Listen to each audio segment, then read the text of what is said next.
encouragement à ce niveau-là. 40 000 en 2016. Là, oui, puis là, 29 000 d'aides juridiques. Et puis là, j'en ai eu un dernièrement qui m'a appelé pour me dire, Lise, on l'a passé ici. Il m'a dit, Lise, tu sais, là, faut que j'aille en cours, ça n'a plus de bon sens. Alors, faut qu'il demande la garde pleine parce qu'elle a fait un job exceptionnel auprès de ses enfants. Mais la dame vient à Montréal, puis elle a décidé que c'est tout de suite, puis que c'est maintenant qu'elle veut les enfants. Puis en tout cas, je te raconterai pas l'histoire. Ben, j'ai dit, va voir parce qu'il a retrouvé un emploi, parce qu'il était aux études. Ben, j'ai dit, va voir à l'aide juridique. T'as pas travaillé l'année passée, t'étais aux études. Non, l'aide juridique, c'est plus comme avant. Avant, on prenait ton salaire antérieur, de l'année avant, OK? Les changements de l'aide juridique font en sorte qu'on prend ton salaire immédiat. Alors, pas droit à l'aide juridique. Il me dit, Lise, je sais plus où aller. Alors, il vient de commencer à travailler, là, puis il était dans misère, pas noire, là. C'est épouvantable ce qu'il a vécu.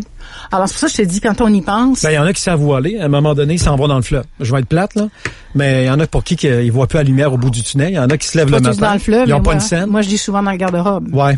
Oui. On est plate ce matin, mais c'est parce que c'est la réalité. Toi, t'es dedans tous les jours. À tous les jours, et c'est là-dedans. Je te glissais un mot, là, je fais le salon à Montréal, le salon de l'homme en mars. Et c'est cette réalité-là que j'ai le courage de montrer, poliment, dignement. Mais qu'est-ce qui arrive avec mes payeurs de pension alimentaire? Moi, je suis bien pour ça. Puis toi aussi, que tous les papas payent les pensions alimentaires aux enfants. Mais bon sang, donnons-leur une dignité. Tu sais, quand ils me disent, Lise, là, c'est rendu tellement cher chez McDo, pas capable de les amener chez McDo, moi, là. Puis là, ils me trouvent pas drôle. Écoute, le cas qu'on a eu dernièrement, l'infirmier, écoute, ça n'a pas été évident, là. C'est un ami à moi qui lui a payé Vidéotron. Parce que les petits gars, là, ils voulaient plus aller voir papa, là, parce qu'il n'y avait plus rien à la télévision. Puis maman, elle avait acheté, l'autre côté, le gros Xbox et compagnie. Imagine la chute quand ils viennent voir le père. D'ailleurs, tu sais que t'as donné énormément pour lui cet été. Il y avait pas de vêtements, il y avait rien pour les enfants. Puis c'est grâce à vous, les auditeurs, qui a pu vêtir les enfants. Alors, on pourrait l'aider à chaque chose que je fais. À chaque fois, tu pourrais l'aider des tonnes. Alors, c'est pour ça, c'est de vous tenir au courant. Si vos avocats vous demandent une fortune maintenant, c'est que ça excuse pas que la tarification du ministère du palais de justice est augmentée de façon considérable. Il y a un but là-dedans, Robbie. Le but, c'est simple, c'est que les gens aillent vers le privé, vers la médiation.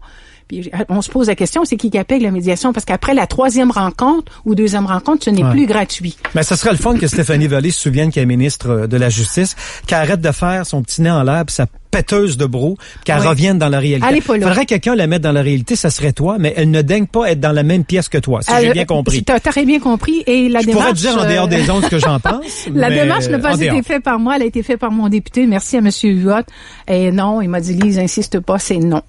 Alors, j'aurai des démarches à faire, mais je vais les faire auprès du ministre de la Famille. C'est beaucoup de respect envers ce que tu fais, hein? C'est la ministre de la Justice. Recevoir les lettres que j'ai reçues, je me dis, coudonc, elle me nargue, elle me niaise.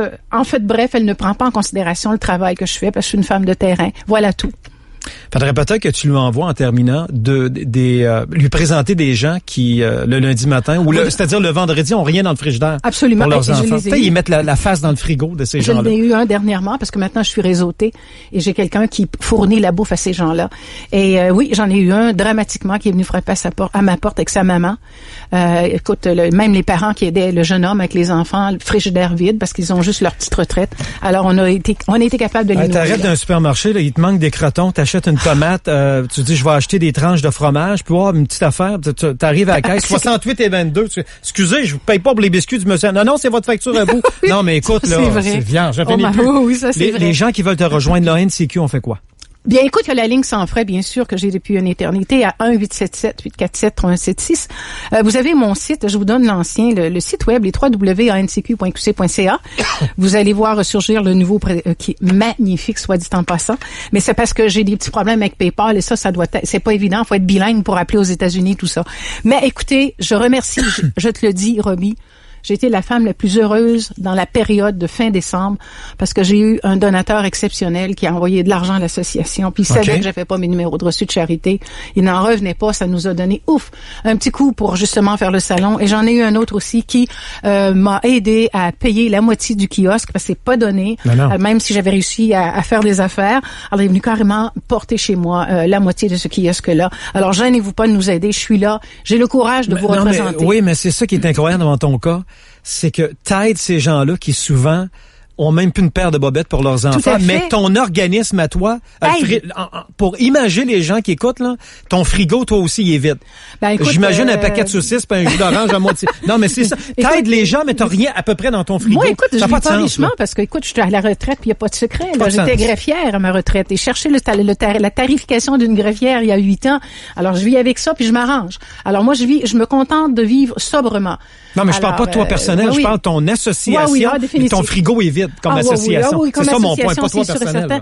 Mais écoute, je suis pas gênée. De toute façon, comme je t'ai dit, l'association a toujours tenu le coup avec peu de sous, mais si tu savais comment est-ce qu'on a pu aider les gens avec l'argent qu'on reçoit, tu serais fort étonné. C'est quelqu'un qui peut prendre Stéphanie Vallée et virtuellement mettre sa face dans la réalité, ça serait peut-être apprécié. C'est notre ministre de la Justice que personne ne reconnaîtrait si elle allait faire un tour ou s'acheter une sacoche au Galeries de la Capitale. Et c'est, je reste poli, honteux. Merci infiniment.